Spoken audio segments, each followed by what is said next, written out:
पैसा कमाना, बचाना, इस पर तो हम काफी बात करते हैं, है ना? हाँ, बिल्कुल। लेकिन पैसा खर्च करना, हम्म। क्या ये सिर्फ बिल चुकाना और जरूरतें पूरी करना ही है? हम्म। आज हम इसी के एक दिलचस्प पहलू पर गौर करेंगे, पैसे खर्च करने की कला। हम्म। क्या हो अगर पैसा सिर्फ बैंक बैलेंस बढ़ाने के लिए ना हो, बल्कि असल में जिंदगी को ज्यादा खुशहाल, ज्यादा मायनेदार बनाने का जरिया हो? ये एक बहुत जरूरी सवाल है आजकल। और हमारे पास मॉर्गन हाउसल के कुछ विचार हैं इस पर, खासकर उनकी जो सोच है the art of spending money के आसपास। हाँ, हाउसल का नजरिया थोड़ा अलग है। वो इसे सिर्फ नंबर गेम नहीं मानते। बिल्कुल। तो चलिए इसी सोच की गहराइयों में उतरते हैं। कोशिश रहेगी ये समझने की कि पैसे को इस तरह कैसे इस्तेमाल करें कि ये हमारी जिंदगी में सिर्फ चीजें नहीं, बल्कि सच्ची खुशी, आज़ादी और संतुष्टि लाएं। हाँ, देखते हैं। तो शुरुआत इसी बुनियादी सवाल से करते हैं, आखिर पैसे का असली मकसद है क्या? क्या ये सिर्फ चीजें जमा करना है, या बैंक में बस एक बड़ा सा नंबर देखना? देखिए, ये सवाल सुनने में सीधा लगता है, पर है नहीं। मॉर्गन हाउसल जैसे विचारक हमें याद दिलाते हैं कि पैसे का जो बुनियादी काम होना चाहिए वो है हमें ज्यादा स्वतंत्रता और असल में खुशी देना। अच्छा। अगर आपका पैसा आपको रातों की नींद नहीं दे रहा या सिर्फ इसलिए खर्च हो रहा है कि भाई दुनिया क्या कहेगी, तो मतलब कहीं ना कहीं हम इसके असली मकसद से भटक गए हैं। पैसा जब बोझ बनने लगे या सिर्फ बाहरी दिखावे का जरिया रह जाए तो समझ लीजिए कि कुछ गड़बड़ है। हाँ, यहाँ बात दिलचस्प हो जाती है। मतलब पैसा अपने आप में मंजिल नहीं है, नहीं, बल्कि मंजिल तक पहुंचने का एक साधन है बस। तो बैंक में कितना पैसा है, इससे ज्यादा जरूरी शायद यह है कि वो पैसा हमारी जिंदगी में कर क्या रहा है। क्या वो हमें सुकून दे रहा है या और तनाव? बिल्कुल बिल्कुल सही कहा आपने। ये सोच का एक अहम बदलाव है, पैसे को एसेट कॉलम से उठाकर वेल बीइंग कॉलम में देखना। Well being column. हाँ, और स्वतंत्रता का मतलब सिर्फ आर्थिक आजादी नहीं, बल्कि अपने वक्त और अपनी पसंद पर ज्यादा कंट्रोल होना भी है। अगर पैसा हमें ये कंट्रोल देता है तो वो अपना काम कर रहा है। ठीक है, तो अगर पैसा खुशी और स्वतंत्रता का साधन है, तो सवाल उठता है कि इसे खर्च कैसे करें ताकि ये मकसद पूरा हो। यहाँ अक्सर एक बहस छिड़ती है, चीजें खरीदें या अनुभव। हाउसल इस बॉय में क्या कहते हैं? हाँ, ये क्लासिक दुविधा है और हाउसल का नजरिया इसमें काफी स्पष्टता लाता है।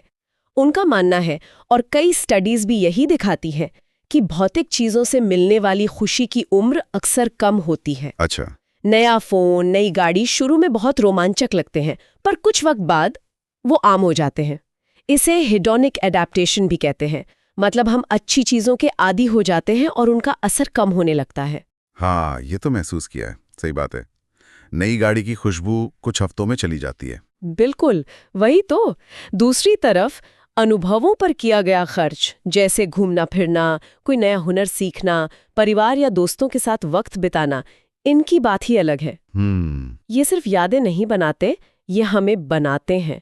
हम उन यात्राओं, उन मुलाकातों, उन चुनौतियों का कुल जोड़ बन जाते हैं। अनुभव हमारी पहचान का हिस्सा बन जाते हैं, जबकि चीजें हमसे अलग रहती हैं। हाँ हाँ, सही है। और सबसे दिलचस्प बात, अनुभवों की कीमत वक्त के साथ कम नहीं होती, बल्कि अक्सर बढ़ती है जब हम उन्हें याद करते हैं या दूसरों से साझा करते हैं। इसे मेमोरी डिविडेंड कह सकते हैं। वाह, अनुभव हमें बनाते हैं और मेमोरी डिविडेंड, ये तो सोचने का एकदम नया तरीका है। तो मतलब जब हम किसी ट्रिप पर या कोई कोर्स करने पर खर्च करते हैं, तो वो सिर्फ पैसा खर्च करना नहीं हुआ। नहीं, वो एक तरह से खुद पर निवेश हुआ, अपनी पहचान गढ़ने में निवेश हुआ। सटीक कहा, बिल्कुल। और ये निवेश अक्सर लंबे समय तक खुशी देता है। वो छुट्टियों की बातें सालों बाद भी चेहरे पर मुस्कान ले आती हैं। सही बात है। जबकि शायद ही कोई अपने 5 साल पुराने फोन को याद करके उतना खुश होता हो। हालांकि देखिए, इसका मतलब ये नहीं कि चीजें गैर जरूरी हैं। जरूरतें पूरी करना तो अहम है ही। हाँ, वो तो है। बात संतुलन और प्राथमिकता की है। ये संतुलन वाली बात अहम है, लेकिन आजकल के ज़माने में, खासकर सोशल मीडिया के दौर में, अक्सर खर्च दूसरों को दिखाने के लिए होता है। वो नई घड़ी, वो ब्रांडेड कपड़े।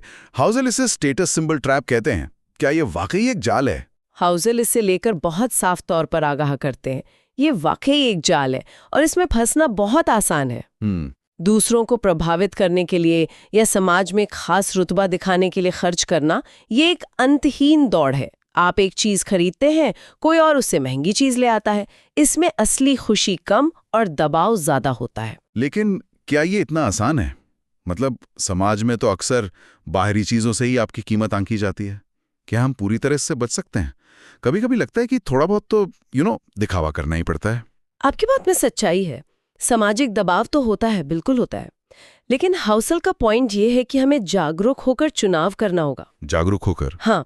क्या हम इसलिए खर्च कर रहे हैं क्योंकि हमें वाकई उस चीज से खुशी मिलेगी, या सिर्फ इसलिए कि पड़ोसी या इंस्टाग्राम पर कोई क्या सोचेगा? असली सवाल ये है कि क्या हम अपनी खुशी का रिमोट कंट्रोल दूसरों के हाथ में दे रहे हैं? ये बड़ा सवाल है। पैसा हमारे अपने जीवन को बेहतर बनाने, अपनी ज़रूरतों और सच्ची इच्छाओं को पूरा करने के लिए होना चाहिए, ना कि दूसरों की नज़र में अपनी काल्पनिक कीमत बढ़ाने के लिए। जब हम इस जाल में फंसते हैं तो अक्सर ऐसी चीज़ों पर पैसा बर्बाद कर देते हैं जिनकी हमें न तो ज़रूरत होती है, न ही उनसे सच्ची खुशी मिलती है। यानी बाहरी मान्यता की जगह आंतरिक संतुष्टि पर ध्यान देना। सुनने में तो सही लगता है, पर अमल में लाना शायद मुश्किल है। मुश्किल है, हाँ। इसके लिए काफी आत्म जागरूकता चाहिए होगी। बिल्कुल। ये एक अभ्यास है, एक सचेत प्रयास है, अपने मूल्यों को समझना और अपने खर्चों को उनसे मिलाना। जब आप जानते हैं कि आपके लिए क्या मायने रखता है, तो बाहरी दबाव अपने आप कम असर करता है। ठीक है, तो अगर हम दिखावे के जाल से बचें और अनुभवों को प्राथमिकता दें, तो पैसे का एक और दिलचस्प इस्तेमाल जो हाउसल बताते हैं वो है अपना समय खरीदना। ये सुन के मुझे बड़ा कौतूहल हुआ। इसका क्या मतलब है? ये कैसे मुमकिन है? हाँ, ये हाउसल के सबसे शक्तिशाली विचारों में से एक है।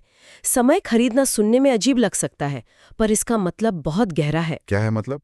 इसका मतलब है पैसे का इस्तेमाल इस तरह करना कि हमें अपने समय पर ज्यादा नियंत्रण मिले।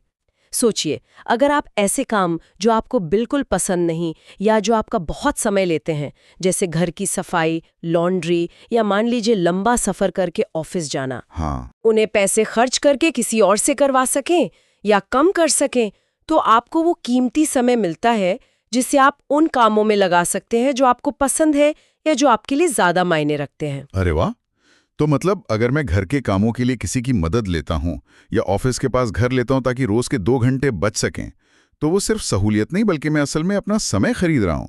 मैंने इसे विलासिता के तौर पर कभी नहीं देखा था। बिल्कुल। हाउसल कहते हैं कि असली विलासिता महंगी घड़ी या कार नहीं, बल्कि अपने दिन के 24 घंटों पर आपका कंट्रोल होना है। पैसा अगर आपको ये कंट्रोल देता है कि आप सुबह उठकर ये तय कर सकें कि आज आप अपना समय कैसे बिताना चाहते हैं, न कि मजबूरी में आपको वो काम करने पड़े जो आप नहीं करना चाहते, तो ये पैसे का सबसे बेहतरीन इस्तेमाल है। सही है। ये आपको ज्यादा विकल्प और ज्यादा आजादी देता है। और ये सिर्फ अमीर लोगों के लिए नहीं है, छोटे स्तर पर भी ये संभव है। कभी कभी छोटी छोटी चीजों को आउटसोर्स करके भी आप अपने लिए कीमती समय निकाल सकते हैं। ये तो जिंदगी देखने का नजरिया ही बदल देता है। विलासिता की परिभाषा ही बदल गई। ये चीजों में नहीं बल्कि समय और नियंत्रण में है। यह वाकई सबसे कीमती चीज है। हाँ, और ये सीधे सीधे हमारी मानसिक शांति और खुशी से जुड़ा है। जब हमें लगता है कि हमारा अपने समय पर नियंत्रण है, तो तनाव कम होता है और जीवन ज्यादा संतोषजनक लगता है। चलिए, हमने बात की अनुभवों की, समय खरीदने की, लेकिन एक व्यवहारिक सवाल हमेशा रहता है। एक तरफ भविष्य के लिए बचत करनी है, दूसरी तरफ आज में जीने के लिए खर्च भी करना है। ये संतुलन कैसे बने? कितना बचाएं, कितना खर्च करें? ये दुविधा तो हमेशा रहती है। हाँ, ये शायद सबसे मुश्किल सवाल है, और हाउसला भी मानते हैं कि इसका कोई एक परफेक्ट जवाब नहीं है। वो कहते हैं कि ना तो सिर्फ कंजूसी करना और भविष्य के लिए सब कुछ बचाते जाना सही है, क्योंकि आज भी जीना है, और न ही बिना सोचे समझे सब उड़ा देना सही है, क्योंकि कल की जरूरतें भी हैं। असली कला, जैसा कि नाम ही है, the art of spending money, इसी संतुलन को साधने में है। तो ये विज्ञान नहीं, कला है। मतलब कोई फॉर्मूला नहीं है। कोई एक फॉर्मूला नहीं है जो सब पर लागू हो। ये संतुलन हर व्यक्ति के लिए अलग होता है। आपकी उम्र क्या है, आपकी आमदनी कितनी है, आपकी जिम्मेदारियां क्या हैं, आपके जीवन के लक्ष्य क्या हैं, ये सब बातें मायने रखती हैं। अच्छा। एक 25 साल के अविवाहित व्यक्ति का संतुलन एक 45 साल के 2 बच्चों वाले व्यक्ति से बहुत अलग होगा।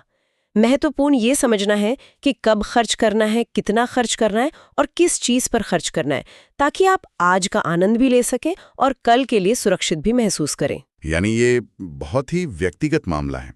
हमें खुद ही तय करना होगा कि हमारे लिए सही संतुलन क्या है। लेकिन ये पता कैसे चले?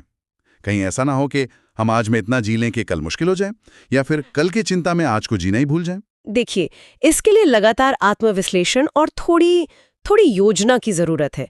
अपने खर्चों को ट्रैक करना, ये देखना कि किस खर्च से आपको वाकई खुशी या संतुष्टि मिली और किससे नहीं, इससे मदद मिल सकती है। अपने वित्तीय लक्ष्यों को साफ रखना भी जरूरी है।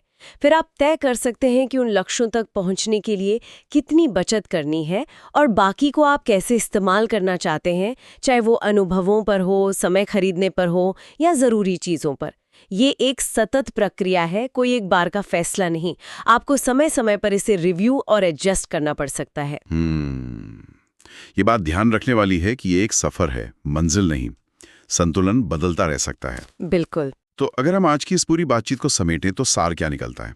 हमने मॉर्गन हाउसल के नजरिए से देखा कि पैसा सिर्फ बैंक में रखा एक नंबर नहीं है, ये एक शक्तिशाली औजार है। हाँ, बिल्कुल। जिसे अगर समझदारी से इस्तेमाल किया जाए तो ये हमें सच्ची आज़ादी, यादगार अनुभव, खुशी और सबसे बढ़कर अपना कीमती समय दिला सकता है। सही कहा। दिखावे के जाल से बचकर अनुभवों को और अपने समय को अहमियत देकर हम पैसे का इस्तेमाल अपनी जिंदगी को वाकई में समृद्ध बनाने के लिए कर सकते हैं। और हाँ, बचत और खर्च के बीच वो निजी संतुलन ढूंढना, यही शायद सबसे बड़ी कला है जो वक्त के साथ सीखी और निखारी जाती है। बिल्कुल सही। और जाते जाते एक विचार छोड़ जाते हैं सबके लिए। हमने संतुलन की बात की और ये भी कि ये हर किसी के लिए अलग होता है। हाँ। लेकिन सोचने वाली बात यह है कि ये संतुलन समय के साथ कैसे बदलता है। जैसे जैसे हमारी उम्र, जिम्मेदारियां, प्राथमिकताएं और जीवन की परिस्थितियां बदलती हैं, हमारे लिए सही खर्च का मतलब कैसे बदल जाता है। ये बहुत जरूरी सवाल है। आज जो संतुलन ठीक लगता है, क्या वो 10 साल बाद भी वैसा ही रहेगा? इस पर विचार करना शायद हमें अपने पैसे और अपनी जिंदगी के बीच के रिश्ते को और गहराई से समझने में मदद करे और वक्त के साथ बेहतर तालमेल बिठाने में भी।